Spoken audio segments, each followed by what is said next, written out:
Chronicle of a Death Foretold, Chapter 2. Bayardo San Roman, the man who had given back his bride, had come for the first time in August of the year before, 6 months before the wedding. He arrived on the weekly boat with some saddlebags decorated with silver that matched the buckle of his belt and the rings on his boots. He was around 30 years old, but they were well concealed because he had the waist of a novice bullfighter, golden eyes, and a skin slowly roasted by saltpeter. He arrived wearing a short jacket and very tight trousers, both of natural calfskin, and kid gloves of the same color. Magdalena Oliver had come with him on the boat and couldn't take her eyes off him during the whole trip. He looked like a fairy, she told me, and it was a pity because I could have buttered him and eaten him alive. She wasn't the only one who thought so, nor was she the last to realize that Bayardo San Roman was not a man to be known at first sight. My mother wrote me at school toward the end of August and said in a casual note, "A very strange man has come." In the following letter she told me, "The strange man is called Bayardo San Roman, and everybody says he's enchanting, but I haven't seen him." Nobody knew what he'd come for. Someone who couldn't resist the temptation of asking him, a little before the wedding, received the answer, "I've been going from town to town, looking for someone to marry." It might have been true, but he would have had answered anything else in the same way, because though he had a way of speaking that served him rather to conceal than to reveal. The night he arrived, he gave them to understand at the movies that he was a track engineer and spoke of the urgency for building a railroad into the interior so that we could keep ahead of the river's fickle ways. On the following day, he had to send a telegram, and he transmitted it on the key himself. And in addition, he taught the telegrapher a formula of his so that he could keep on using the worn-out batteries. With the same assurance, he talked about frontier illnesses with a military doctor who had come through during those months doing conscription. He liked noisy and long enduring festivities, but he was a good talker, a mediator of fights and an enemy of card sharps. One Sunday after Mass he challenged the most skillful swimmers, who were many, and left the best behind by 20 strokes in crossing the river and back. My mother told me about it in a letter, and at the end she made a comment that was very much like her. "It also seems that he's swimming in gold." That was in reply to the premature legend that Bayardo San Roman not only was capable of doing everything, and doing it quite well, but also had access to endless resources. My mother gave him the final blessing in a letter in October. "People like him a lot," she told me, "because he's honest and has a good heart, and last Sunday he received communion on his knees and helped with the Mass in Latin." In those days it wasn't permitted to receive communion standing, and everything was in Latin, but my mother's accustomed to note that kind of superfluous detail when she wants to get to the heart of the matter. Nevertheless, after that consecrated verdict she wrote me 2 letters in which she didn't say anything to me about Bayardo San Roman, not even when it was known only too well that he wanted to marry Angela Vicario. Only a long time after the unfortunate wedding did she confess to me that she knew him when it was already too late to correct the October letter, and that his golden eyes had caused a shudder of a fear in her. "He reminded me of the devil," she told me. "But you yourself had told me that things like that shouldn't be put into writing." I met him a short while after she did when I came home for a Christmas vacation, and I found him just as strange as they had said. He seemed attractive, indeed, but far from Magdalena Oliver's idyllic vision. He seemed more serious to me than his antics would have led one to believe, and with a hidden tension that was barely concealed by his excessive good manners. But above all, he seemed like a very sad man to me. At the time, he had already formalized his contract of love with Angela Vicario. It had never been too well established how they had met. The landlady of the bachelor's boarding house where Bardo San Roman lived told of how he'd been napping in a rocking chair in the parlor toward the end of September, when Angela Vicario and her mother crossed the square with 2 baskets of artificial flowers. Bardo San Roman half awoke, saw the 2 women dressed in the inclement black worn by the only living creatures in the morass of 2 o'clock in the afternoon, and asked who the young one was. The landlady answered him that she was the youngest daughter of the woman with her, and that her name was Angela Vicario. Bayardo San Roman followed them to the other side of the square with his look. "She's well named," he said. Then he rested his head on the back of the rocker and closed his eyes again. "When I wake up," he said, "remind me that I'm going to marry her." Angela Vicario told me that the landlady of the boarding house had spoken to her about that episode before Bayardo San Roman began courting her. "I was quite startled," she told me. 3 people who had been in the boarding house confirmed that the episode had taken place, but four others weren't sure. On the other hand, all the versions coincided in the fact that Angela Vicario and Bayardo San Roman had seen each other for the first time on the national holiday in October during a charity bazaar at which she was in charge of singing out the raffles. Bayardo San Roman came to the bazaar and went straight to the booth run by the languid raffler, locked in mourning up to the hilt, and he asked her the price of the music box inlaid with mother of pearl that must have been the major attraction of the fair. She answered him that it was not for sale, but was to be raffled off. So much the better, he said. That makes it easier and cheaper besides. She confessed to me that he'd managed to impress her, but for reasons opposite those of love. I detested conceited men, and I'd never seen one so stuck up, she told me, recalling that day. Besides, I thought he was a Polak. Her annoyance was greater when she sang out the raffle of the music box, to the anxiety of all, and indeed it had been won by Bayardo San Roman. She couldn't imagine that he, just to impress her, had bought all the tickets in the raffle. That night, when she returned home, Angela Vicario found the music box there, gift wrapped and tied with an organdy bow. I never did find out how he knew that it was my birthday, she told me. It was hard for her to convince her parents that she hadn't given Bayardo San Roman any reason to send her a gift like that, and even worse, in such a visible way that it hadn't gone unnoticed by anyone. So her older brothers, Pedro and Pablo, took the music box to the hotel to give back to its owner, and they did it with such a flurry that there was no one who saw them come and didn't see them leave. Since the only thing the family hadn't counted upon was Bayardo San Roman's irresistible charm, the twins didn't reappear until dawn of the next day, foggy with drink, bearing once more with the music box, and bringing along, besides, Bayardo San Roman to continue the revels at home. Angela Vicario was the youngest daughter of a family of scant resources. Her father, Poncio Vicario, was a poor man's goldsmith, and he'd lost his sight from doing so much fine work in gold in order to maintain the honor of the house.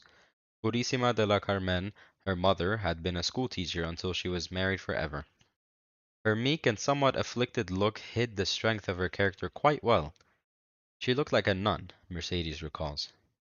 She devoted herself with such spirit of sacrifice to the care of her husband and the rearing of the children that at times one forgot she still existed. The two oldest daughters had married very late. In addition to the twins, they had a middle daughter who had died of nighttime fevers, and 2 years later they were still observing a mourning that was relaxed inside the house, but rigorous on the street. The brothers were brought up to be men. The girls had been reared to get married. They knew how to do screen embroidery, sew by machine, weave bone lace, wash and iron, make artificial flowers and fancy candy, and write engagement announcements. Unlike the girls of the time who had neglected the cult of death, the four were past mistresses in the ancient science of sitting up with the ill, comforting the dying, and enshrouding the dead. The only thing that my mother reproached them for was the custom of combing their hair before sleeping. Girls, she would tell them, don't comb your hair at night. You'll slow down seafarers. Except for that, she thought there were no better reared daughters. They're perfect, she was frequently heard to say. Any man will be happy with them because they've been raised to suffer. Yet it was difficult for the ones who married the two eldest to break the circle, because they always went together everywhere, and they organized dances for women only, and were predisposed to find hidden intentions in the designs of men. Angela Beccario was the prettiest of the four, and my mother said that she had been born like the great queens of history with the umbilical cord wrapped around her neck. But she had a helpless air and poverty of spirit that augured an uncertain future for her. I would see her again year after year during my Christmas vacations, and every time she seemed more destitute in the window of her house, where she would sit in the afternoon making cloth flowers and singing single woman waltzes with her neighbors. She's all set to be hooked, Santiago Nassar would tell me. Your cousin the ninny is. Suddenly, a little before the morning for her sister, I passed her on the street for the first time dressed as a grown woman and with her hair curled, and I could scarcely believe it was the same person. But it was a momentary vision. Her penury of spirit had been aggravated with the years. So much that when it was discovered that Bayardo San Roman wanted to marry her, many people thought it was an outsider's perfidy. The family took it not only seriously but with great excitement, except poor Vicario, who had laid down the condition that Bayardo San Roman should identify himself properly. Up till then, nobody knew who he was. His past didn't go beyond that afternoon when he disembarked in his actor's getup, and he was so reserved about his origins that even the most demented invention could have been true. It came to be said that he had wiped out villages and sown terror in Casanare as troop commander, that he had escaped from Devil's Island, that he'd been seen in Pernambuco trying to make a living with a pair of trained bears, and that he'd salvaged the remains of a Spanish galleon loaded with gold in the Windward Channel. Bayardo San Roman put an end to all those conjectures by a simple recourse. He brought his whole family on. There were four of them: the father, the mother, and two provocative sisters. They arrived at a Model T Ford with official plates whose duck-quack horn aroused the streets at 11 o'clock in the morning. His mother, Alberta Simmons, a big mulatto woman from Curaçao who spoke Spanish with a mixture of papiamento, in her youth had been proclaimed the most beautiful of the 200 most beautiful women in the Antilles. The sisters, newly come into bloom, were like two restless fillies. But the main attraction was the father, General Petronio San Roman, hero of the civil wars of the past century, and one of the major glories of the conservative regime for having put Colonel Aureliano Buendia to flight in the disaster of Tucurinza. My mother was the only one who wouldn't go to greet him when she found out who he was. It seems all right to me that they should get married, she told me. But that's one thing, and it's something altogether different to shake hands with the man who gave the orders for General Neldo Marquez to be shot in the back. As soon as he appeared in the window of the automobile waving his white hat, everybody recognized him because of the fame of his pictures. He was wearing a wheat-colored linen suit, high-laced cordovan shoes, and gold-rimmed glasses held by a clasp on the bridge of his nose and connected by a chain to a buttonhole in his vest. He wore the Medal of Valor on his lapel and carried a cane with the national shield carved on the pommel. He was the first to get out of the automobile, completely covered with the burning dust of our bad roads, and all he had to do was appear on the running board for everyone to realize that Bayardo San German was going to marry whomever he chose. It was Angela Vicario who didn't want to marry him. He seemed too much of a man for me, she told me. Besides, Bayardo San German hadn't even tried to court her, but had bewitched the family with his charm. Angela Vicario never forgot the horror of the night on which her parents and her older sister, with their husbands, gathered together in the parlor and imposed on her the obligation to marry a man whom she had barely seen. The twins stayed out of it. It looked to us like women problems, Pablo Vicario told me.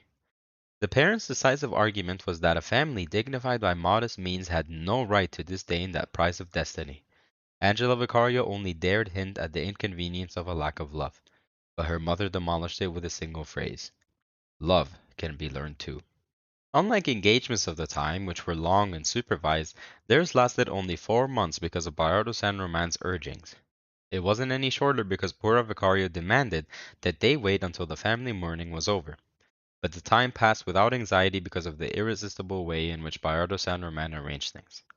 One night he asked me what house I liked best, Angela Vicario told me, and I answered, without knowing why, that the prettiest house in town was the farmhouse belonging to the widow Rizias. I would have said the same. It was on a wind-swept hill, and from the terrace you could see the limitless paradise of the marshes covered with purple anemones, and on clear summer days you could make out the neat horizon of the Caribbean and the tourist ships from Cartagena de Indias. That very night, Bayardo San German went to the social club and sat down at Widower Zias's table to play a game of dominoes. Widower, he told him, I'll buy your house. It's not for sale, the widower said. I'll buy it along with everything inside. The widower Zias explained to him with the good breeding of olden days that the objects in the house had been bought by his wife over a whole lifetime of sacrifice, and that for him they were still a part of her. He was speaking with his heart in his hand, I was told by Dr. Dionso Iguaran, who was playing with them. I'm sure that he would have died before he'd sell a house where he'd been happy for over 30 years. Bayardo San Roman also understood his reasons. Agreed, he said. So sell me the house empty. But the widower defended himself until the end of the game. 3 nights later, better prepared, Bayardo San Roman returned to the domino table. Widower, he began again, what's the price of the house? It hasn't got a price. Name any one you want. I'm sorry, Bayardo, the widower said, but you young people don't understand the motives of the heart. Bayardo San Roman didn't pause to think. Let's say 5,000 pesos, he said. You don't beat around the bush. The widower answered him, his dignity aroused. The house isn't worth all that. 10,000, said Bayardo San Roman. Right now, and with one bill on top of another. The widower looked at him, his eyes full of tears. He was weeping with rage, I was told by Dr. Dionso Iguaran, who, in addition to being a physician, was a man of letters. Just imagine an amount like that within reach and having to say no because of a simple weakness of the spirit. The widower Zias's voice didn't come out, but without hesitation he said no with his head. Then do me one last favor, said Bayardo San Roman. Wait for me here for 5 minutes.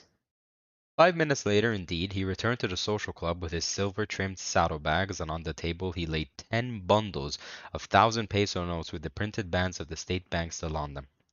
The widower Zias died 2 months later. He died because of that, Dr. Dionisio Eguaran said. He was healthier than the rest of us, but when you listened with the stethoscope, you could hear the tears bubbling inside his heart. But not only had he sold the house with everything it had inside, he asked Bayardo San Roman to pay him little by little because he didn't even have a leftover trunk where he could keep so much consolation money. No one would have thought, nor did anyone say, that Angela Vicario wasn't a virgin. She hadn't known any previous fiancé, and she'd grown up along with her sisters under the rigor of a mother of iron. Even when it was less than 2 months before she would be married, poor Vicario wouldn't let her go out alone with Bayardo San Roman to see the house where they were going to live, but she and the blind father accompanied her to watch over her honor. The only thing I prayed to God for was to give me the courage to kill myself, Angela Vicario told me, but he didn't give it to me. She was so disturbed that she had resolved to tell her mother the truth, so as to free herself from the martyrdom, when her only two confidants who helped her make cloth flowers dissuaded her from good intentions. I obeyed them blindly, she told me, because they made me believe that they were expert in men's tricks. They assured her that almost all women lost their virginity in childhood accidents. They insisted even the most difficult of husbands resigned themselves to anything as long as nobody knew about it. They convinced her finally that most men came to their wedding night so frightened that they were incapable of doing anything without the woman's help, and at the moment of truth they couldn't answer for their own acts. The only thing they believe is what they see on the sheet, they told her, and they taught her old wife's tricks to feign her lost possession so that on her first morning as a newlywed she could display open under the sun in the courtyard of her house the linen sheet with the stain of honor. She got married with that illusion. Bayardo San Roman, for his part, must have got married with the illusion of buying happiness with the huge weight of his power and fortune. For the more the plans for the festival grew, the more delirious ideas occurred to him to make it even larger. He tried to hold off the wedding for a day when the bishop's visit was announced so he could marry them, but Angela Vicario was against it.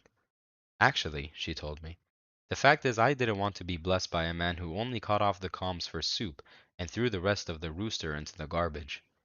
Yet, even without the bishop's blessing, the festival took on a force of its own so difficult to control that it got out of the hands of Bayardo San Roman himself and ended up being a public event.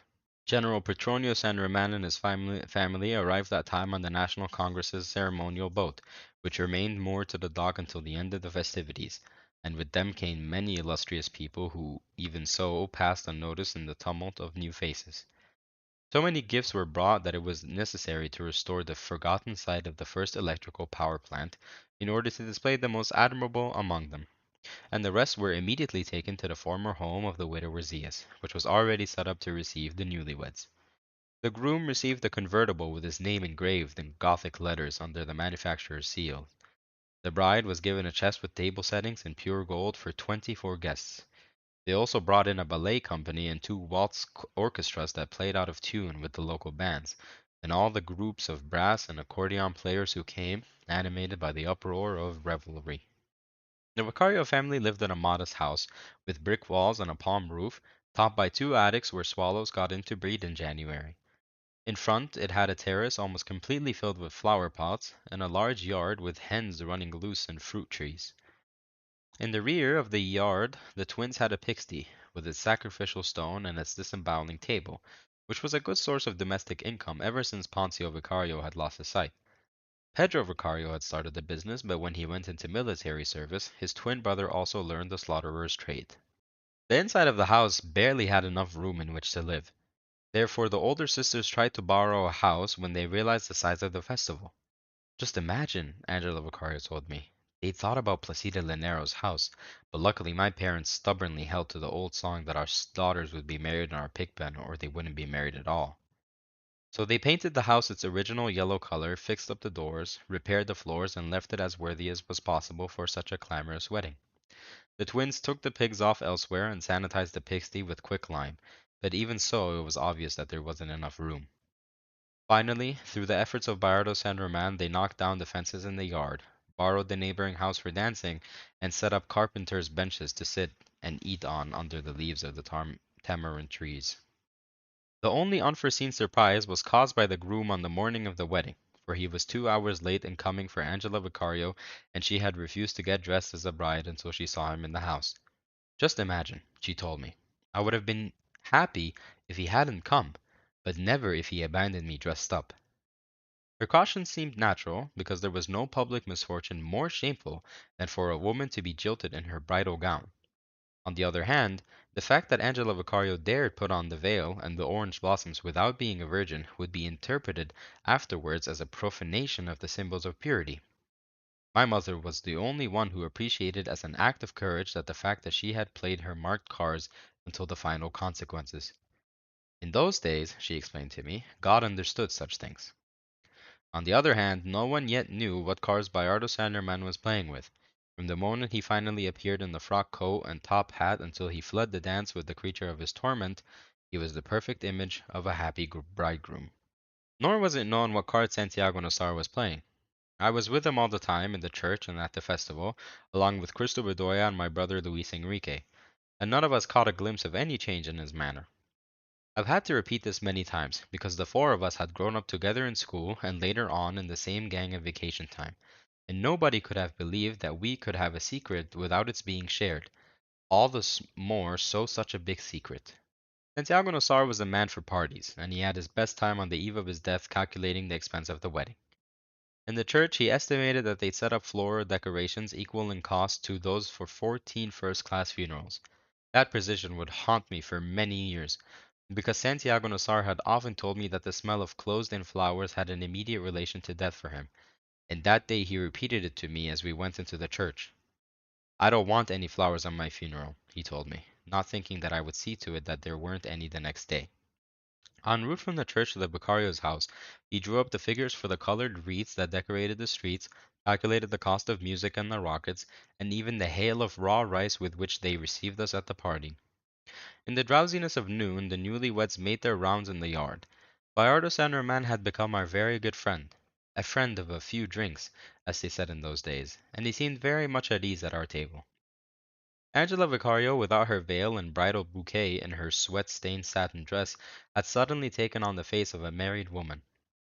Santiago Nassar calculated and told Bayardo San Roman that up to then the wedding was costing some 9,000 pesos. It was obvious that she took it as an impertinence.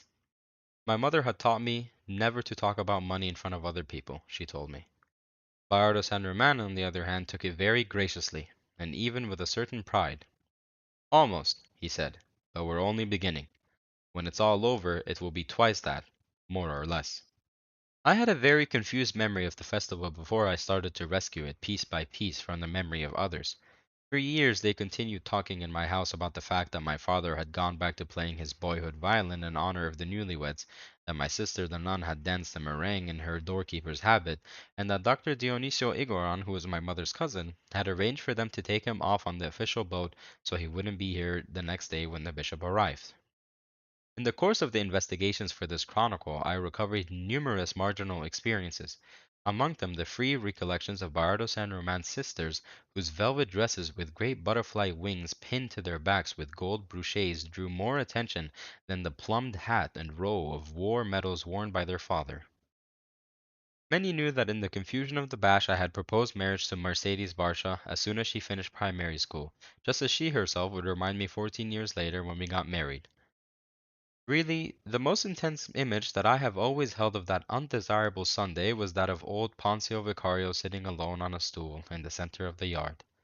They had placed him there, thinking perhaps that it was the seat of honor, and the guests stumbled over him, confused him with someone else, moved him so he wouldn't be in the way, and he nodded his snow-white head in all directions with the erratic expression of someone too recently blind.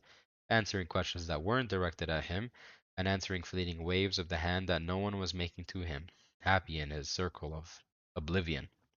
His shirt cardboard stiff with starch, and holding the lignum vitae cane they had bought him for the party. The formal activities ended at 6 in the afternoon when the guests of honor took their leave. The boat left with all its lights burning and with a wake of waltzes from the player piano, and for an instant we were cast adrift over an abyss of uncertainty, until we recognized each other again and plunged into the mangrove of the Bash. The newlyweds appeared a short time later in the open car, making their way with difficulty through the tumult.